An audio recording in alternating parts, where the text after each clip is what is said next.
Good morning, and thank you for coming. My name is Michael Bindis. I am a senior attorney with the Institute for Justice, and I am also the head of the Institute's National Food Freedom Initiative. The Institute for Justice is a nonprofit, nationwide law firm founded in 1991 to defend economic liberty, which is the right of every American to earn an honest living free from unreasonable government interference. In November of 2013, we launched our National Food Freedom Initiative, which focuses specifically on the rights of food entrepreneurs. The aim of the initiative is to ensure that every American is free to produce, procure, and consume the foods of their choice. This morning, we filed the latest lawsuit in that initiative, Kivirist versus Wisconsin Department of Agriculture, Trade, and Consumer Protection. My colleague, Erica Smith, who is the lead attorney in that case, is going to tell you about it here in just a moment. Erica will be followed by the clients in the case, Lisa Kivirist, Chris Marion, and Della Enns, who will say a few words about their involvement and why they thought it was so important to team with the Institute for Justice to bring this constitutional lawsuit. With that, I will turn things over to Erica. Thank you, Michael. Today, we filed a constitutional lawsuit against the state in Lafayette County Circuit Court. We are challenging Wisconsin's ban on the sale of home-baked goods. All of our clients want to do is sell simple home-baked goods like cookies, muffins, and breads made in their home kitchen to members of their community and at farmers markets.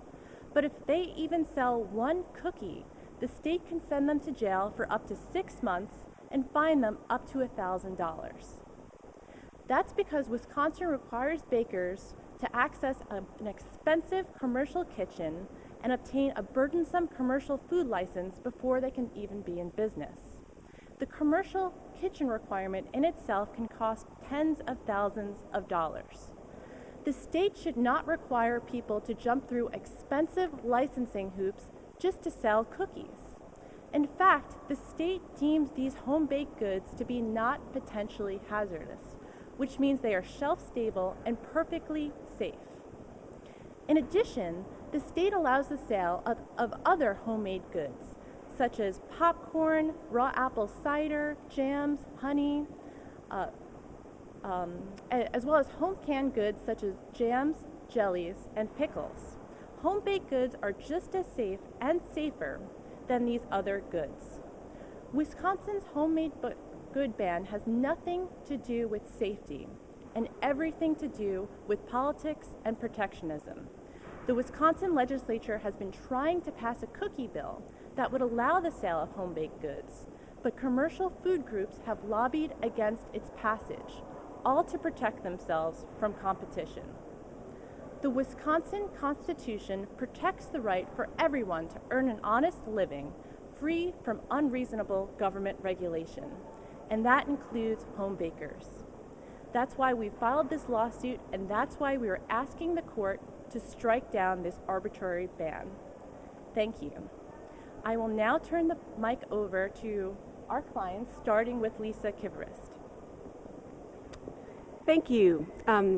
I love Wisconsin, and I love baking cookies. Now, those two passions support each other, but unfortunately in our state, they do not.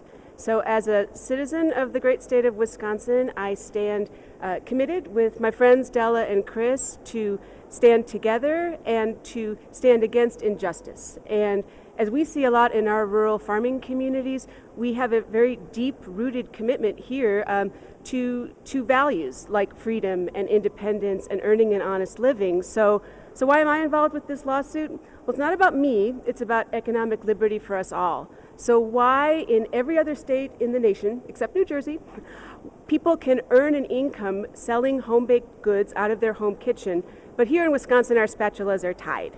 Our farm is on County Road P outside of Monroe. We are the southernmost road in Wisconsin, so I can see Illinois. If I lived half a mile south, I could earn up to $25,000 a year selling my baked goods, but I'm not moving. We run a bed and breakfast on our farm. Why can I can serve you a home-baked muffin out of my home kitchen legally as my bed and breakfast, but I can't sell you that same muffin? Over the last 20 years, when we've been running our bed and breakfast, I've lost thousands of dollars of potential income from B&B guests who would love to buy my muffins but can't. Why does anybody in our state, if they want to start a baked goods business, have to first whip out their checkbook, or probably even more likely start charging the credit card thousands of dollars for a commercial kitchen enterprise when we're talking about the safest food around of cookies? But most importantly, why is our food system today bloated to the fact that the government needs to regulate who we can trust? Why do I not have the choice to support my neighbors, to buy bread from Della, which is excellent, by the way, and muffins from my friend Chris, also very yummy? Thank you. Next up will be Chris Marion. Hi, I'm Chris Marion. I live in the tiny town of Blanchardville, southwest of Madison, where we are learning, like the whole country is learning, that local food is hot. Consumers want to buy from people face to face. The farm to table movement is growing. If you live or even just stop in to eat in Madison, you'll know that that's true. And here in Wisconsin, we've got a lot of farms, we've got a lot of farmers, we've got a lot of bakers, and we would like to take advantage of this local food movement. Unfortunately, Wisconsin is one of only 2 states where you can't bake cookies or muffins at home and sell to your neighbors. I have a small CSA farm. I grow vegetables. I run a bed and breakfast off my farm, and I live outside of a small community where I've just started a farmer's market with some friends. We can't legally bake muffins or cookies or bread in our homes and sell at that farmer's market. I think that most of our customers at the farmer's market are shocked to find out that that is not something we can do. I think that people want local food. Let's remove the barriers. Those of us who live in tiny towns, in rural communities, know that we need every economic opportunity we can get. We have a great opportunity. Agritourism is big. We want to bring people out to our communities, and we want to sell them things face to face. So we are working really hard to get this done. We've been working for several years with the legislature to try and get a cookie bill passed. We get close. Yesterday it passed in the Senate again, and we found 2 years ago that when it got to the Assembly, it didn't pass. And we're concerned that we're missing an opportunity here. So we'd like to sell you some cookies. Give us the opportunity. Thank you. And now you'll hear from our third plaintiff, Della Enns. Good morning. I'm Della Enns. I am from Broadhead, Wisconsin. Have a small diversified farm, and we do many things on our farms. I really want to see the pickle bill the cookie bill pass, because there are so many people like us who've been struggling through hard economic times in this state, and this is an opportunity for those people to make a little extra income. We're not asking for a lot, and we're just going to do something we've always done in our kitchens. We're going to bake yummy baked goods for our family and friends and sell it for a little extra money that will go right back into our communities, and that's a good thing. It's unfortunate that 4 years ago Senator Ringhand put the cookie bill forward, and it had strong bipartisan support in this state and never made it to the floor for a vote, and it's coming back round again. And I think it's time that in this state we look out for our citizens, our people, and what they need.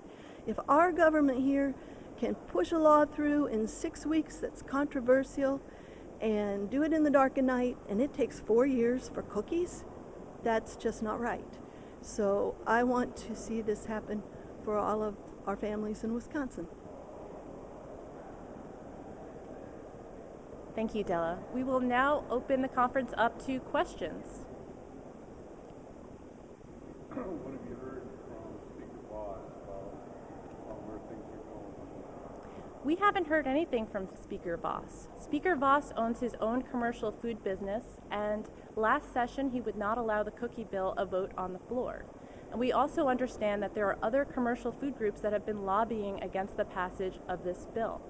This is enough politics. This is just about cookies. We want this to be resolved. Do they need a 3 time? No. The problem is that the plaintiffs here are not selling these cookies because they're afraid to be fined and afraid to go to jail. This law has a chilling effect on their activities. If they were free to do so, they would be selling these every week, every day.